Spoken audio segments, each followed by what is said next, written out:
When people think of the wealthiest nations in the Middle East, often their first thought will be of Saudi Arabia. After all, the oil-rich country has seemingly created many billionaires within their land. Whilst this is true, there's also a lot more going on under the surface. Today, we're going to see what life is like for the uber-wealthy in the Asian nation. We'll see the vast assets of the royal family, the over-the-top purchases by the affluent, such as multiple gold cars, as well as the details behind the nation infamously detaining billionaires in 2017. So, let's get started.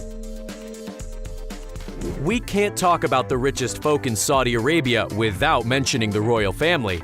The king is currently Salman bin Abdulaziz Al Saud, also known as Salman of Saudi Arabia.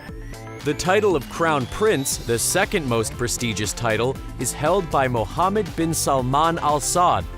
According to the House of Saud, the official name of the royal family, the family has had a collective net worth of $1.4 trillion since 2018. For perspective, also in the same year, the British royal family had a combined net worth of $88 billion. Beyond the royal family, one of the Middle East's wealthiest is Mohammed Hussein Al Amaudi. Born in Ethiopia, he began amassing his fortune from construction projects in Saudi Arabia. He then began purchasing oil refineries across many countries, including Sweden and Morocco. Al Amaudi is also involved in gold mining, agriculture, food production, and more. So this has given him an estimated net worth at the time of writing of $8.3 billion. Another billionaire living within Saudi Arabia is Mohammed bin Isa Al Jaber. He is the founder and CEO of the MBI Group. They own a host of companies, including JJW Hotels and Resorts, which own luxury and budget hotels across Europe and Africa. At the time of writing, he's believed to have a net worth of $9 billion. The wealthy in the Middle Eastern country have regularly made headlines with their extravagant purchases. One object that the rich in general like to get is a car collection to make people drool. Going further, Turki bin Abdullah, one of the youngest members of the extended Saudi royal family, decided to get a gold car collection. Each of the luxury vehicles is plated with the pricey substance. In 2017, he had a Mercedes, a Jeep, a Lamborghini Aventador, a Rolls-Royce, and a Bentley Flying Spur, all gold. A standard Lamborghini Aventador in 2017 had a manufacturer's suggested retail price of up to $535,000. Just his base cars are estimated to cost upwards of $2 million together. Paintings are also a must-have for the billionaires in the country. In 2017, the artwork Salvator Mundi by Leonardo da Vinci went up for auction at Christie's, New York. It sold for a record $450.3 million. It was purchased by the Crown Prince Mohammed bin Salman. The artwork was set to go on display at Paris's Louvre Gallery in 2018. However, it was cancelled at the last minute. Instead, the painting was reportedly moved on board bin Salman's private yacht, the Serene. Speaking of, sailing the seas is another beloved pastime of the wealthy, and the billionaires in Saudi Arabia are no exception. In 2011, the Serene was delivered to Russian vodka tycoon Yuri Shefler. He reportedly spent $330 million for it. At the time, the 439-foot-long Serene was one of the longest private yachts around. Bill Gates even chartered the vessel for the price of $5 million per week at one point. In 2015, bin Salman fell in love with the boat, so he splashed out around $550 million for it. But the life of a billionaire in Saudi Arabia isn't all fast golden cars and pricey boats. In 2017, what's known as the Saudi Arabian Purge got underway. It officially ended in 2019. A host of princes, business leaders, and government ministers were all arrested. This was due to an anti-corruption investigation that had formed only a few weeks prior. It was led by Crown Prince Mohammed bin Salman. Private planes were even grounded to stop those looking to leave the country, while over 2,000 bank accounts were frozen. Altogether, around 500 people were detained over this period.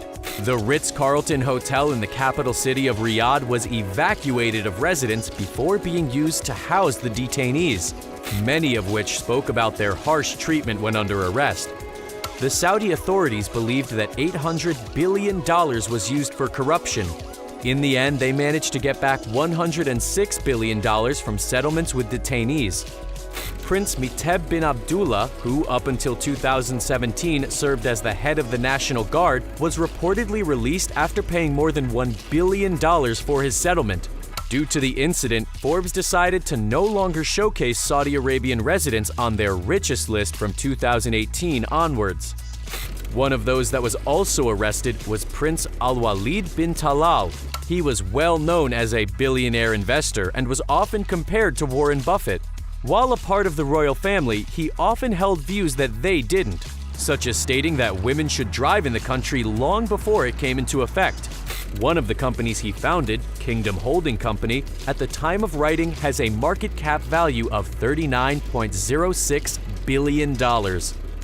In 2015, bin Talal announced his intention to donate his entire fortune to charity over the coming years. At the time, this was believed to be $32 billion. It wasn't until January 2018 when bin Talal was released from detention. Only a month prior, the Wall Street Journal claimed that the cost to release the billionaire was set for at least $6 billion. It's unconfirmed whether this amount was actually paid in the settlement or not. Just before being arrested, bin Talal's net worth was estimated by Forbes to be $18 billion. Saudi Arabia has a reputation of being an incredibly wealthy country. Yet, in reality, that's not the case for the average citizen.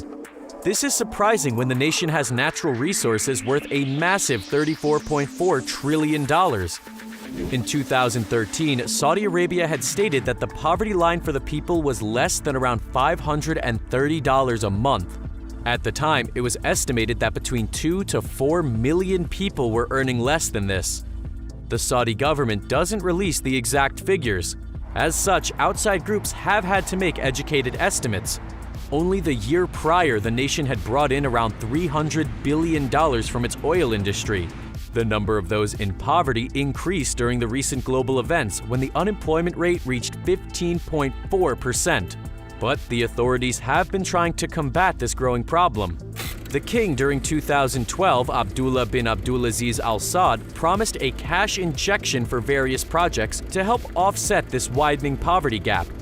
He stated that $37 billion would be spent on programs such as housing, wage increases, and unemployment benefits, among others. There were also plans to create numerous economic cities for citizens to work and live within. Final fact finish. Back in 2013, construction on the Jeddah Tower got underway. It was set to be at least 1,000 meters, around 3,280 feet tall, making it the biggest in the world.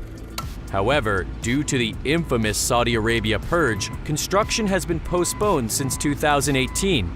As of yet, only a third of the tower has been put together. Originally, the structure was slated to cost $1.23 billion. Thanks for watching. We'll see you next time.